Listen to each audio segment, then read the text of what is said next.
Alright, long-term back testing. I'm gonna really put my skills to the test. I've spent like fucking hours back testing for the last 2 days, and I mean like practically the whole day. And I've learned a few things. I realized that if you guys saw my last videos, I talked about timing being my issue, one of my issues, and I actually stupidly realized that I was not checking the news, and a lot of times my bias would be correct, but a news event would come out, take me out, and then go in my direction. Um, so that's what was affecting my timing, which is really stupid because in the live market I do check the news, but I don't check it in backtesting, which it's kind of weird because essentially I've been handicapping myself. What's another issue? Another issue that I've found is that I need to understand how price moves a little bit more. Like for example, if we're going to if we're going lower, but we have a bullish fair value gap, like for example, let's say we're going lower, and we have a bullish fair value gap here, a big one, not a small one like this, but like a big one. And besides, you wouldn't take this anyways because we're at the high of the day, so you'd wait for a second continuation confluence. So you wouldn't take this first CISD anyways. Well, technically it's not even a CISD just yet, but when it was down here, it was a CISD, right? But it got nullified. But regardless, understanding that if we're going lower, and we have a big massive fair value gap in our way, you can't just go through it. Well, you can if price is really aggressive, but like if you're like consolidating there, it most likely means we have to run out another high, then get another change in state of delivery, and then go lower. So that's what that means. So understanding that, and then I think another thing is that when news does come out, I'm a little bit too eager to take a trade, so I need to wait like at least a couple minutes, because in the live market what I would do is let price do its thing, all the volatility, and then wait for a continuation confluence to see if it's going to continue in my direction. And I think in backtesting a lot of times I'm just too eager to get into the trade because I think it's going to run away from me, which I think is just the wrong way to think about it. So in a way, it seems like my results in the live market might be a little bit better than my backtesting results, just because I'm a little bit more patient. Things are a lot slower in the live market compared to backtesting. So in a weird way, I've been handicapping myself. What else? What else have I learned? What else have I learned? I actually have a list. I actually have trading caveats right here, which are things that I've been like trying to pay attention to. So these are like things that doesn't really have to do with the strategy necessarily. These are more like filtering mechanisms. So don't trust single body fair value gap fills. Like for example, let's say we're going up and we're at the high of the day, and we're looking for a continuation. It actually doesn't have to be the high of the day, but let's just say we're looking for a continuation from a level and we're bullish. Like if there's a fair value gap and we fill it like with maybe like one order block, then again, I think this is circumstantial. It really just depends. But we fill it with one order block, that's probably not enough of a confluence that we're going to go higher. So you need to look for a deeper retracement and a more prominent CISD continuation, I guess. It depends. I can't really tell you exactly. Like I just know when I should be looking for something like that. You can tell when something looks a little bit suspect from experience. So that's something that I've been watching out for.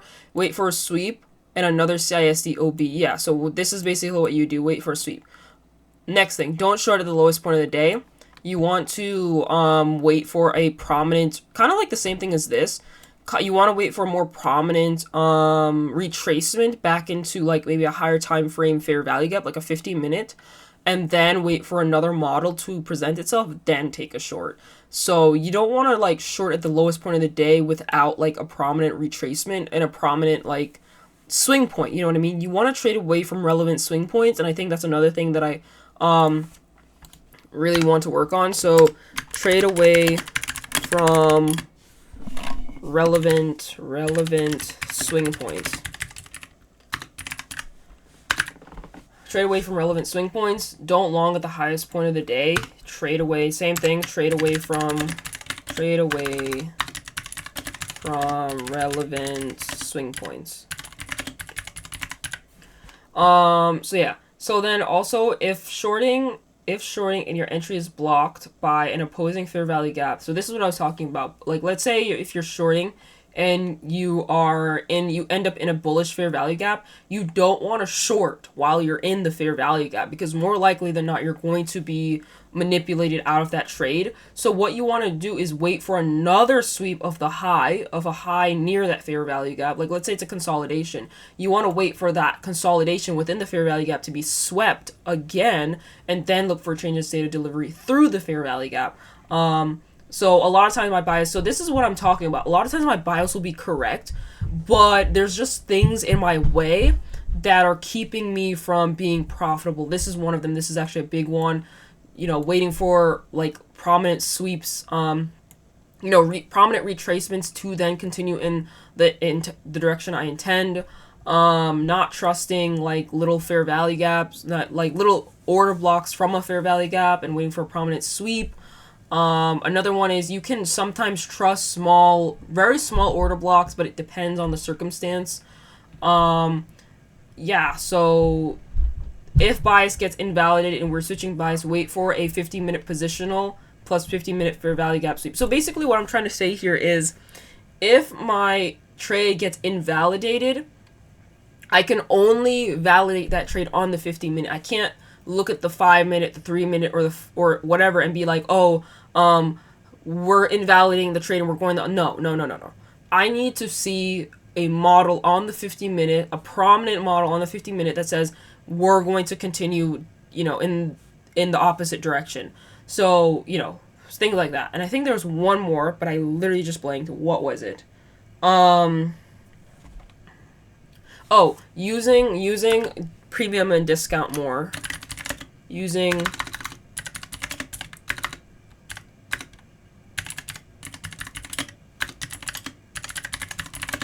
I should probably say utilizing. I can't spell. I know that's wrong. It's right? Okay. Utilizing premium and discount more. And what else? Utilizing premium and discount more. And utilizing news more, which is really stupid. I should have been doing that, but... And I'm going to tell you how that all played into me trusting this trade here I took. So in the daily, I was definitely... Okay, so I was actually kind of more short bias. Let me clear this. I was more short bias coming into this day. Why? Because we had taken out a prominent high. And we were coming into this huge bearish fair value gap. We had taken out equal highs on NASDAQ here. And, and then we were also in this fair value gap on YM as well. So I was coming in with more bearish bias. I did check if there was news. There was no news. So it's a no news Monday. This is a Monday. So that means basically I should just take whatever, so I can trust my bias at this point. Time is not holding me back and whatever.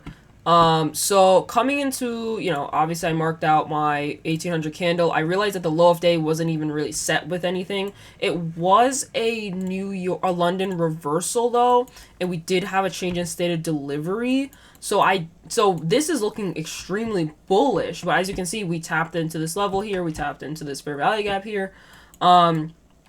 So that's what I was looking at, but I needed the driver, the 930 driver, relying more on that driver. And because we have no news, I can definitely rely on that driver. So technically what the driver says is that since we have a low of day, it's not set by anything, but we do have a CISD here pointing us up to the upside. And then there was a low that was SMT'd already. So we had two swing points, and the driver basically says we should just rip, but I'm not 100% with that. I wasn't like, okay, but I was like, okay, well, sure, but we did just tap into a relevant level, so that might change things, right? So at this point, the 930 opens, we come down, and we actually ended up putting in another SMT, and then we had a 15-minute model back up to the upside. And at this point, I was like, okay. But then we actually ended up coming down, right? 15-minute model, 15-minute position. Take that back. We actually went up first and then came back into the range. So I was like, okay, we're probably going to go down. Right here, right? 930, we came down on everything. And at one point, this candle was down here. So that's a CISD. Why didn't I take this trade? Because we're at the highest point of the day. So what do I have to wait for? I have to wait for a second I have to wait for the continuation confluence. So I would need to see a continuation to the downside. I didn't get that. We actually ended up closing back above. And I was like, oh, okay, so that's probably not what we're doing right here. We're probably going higher.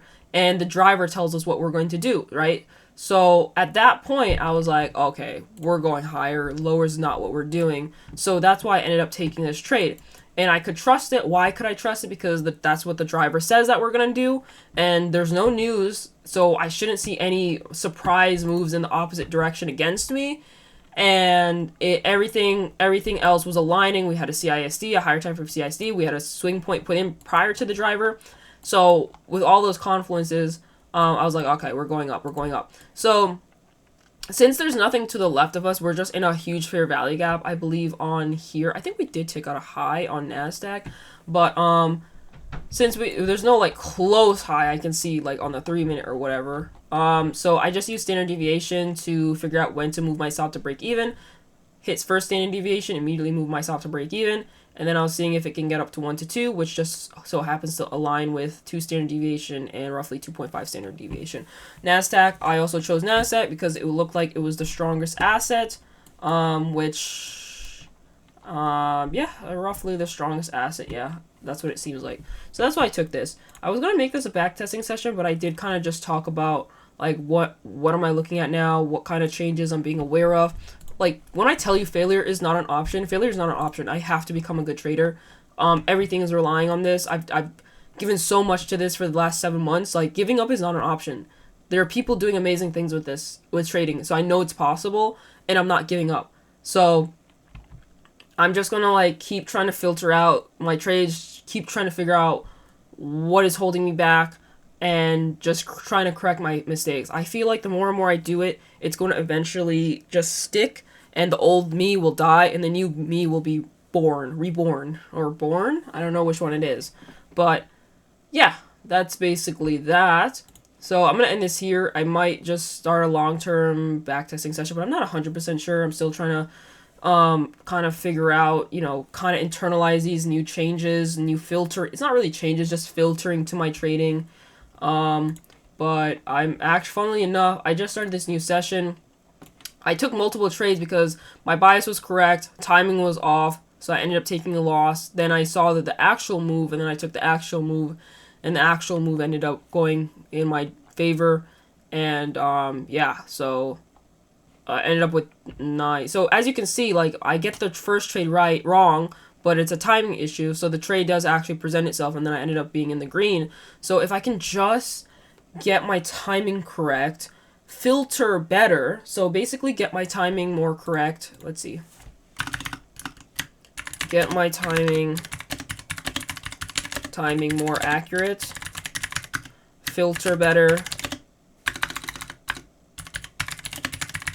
and get my time more accurate, looking at news, and filtering better, then I should be able to see more wins, I think. I think, hopefully. Let's see here. Where is...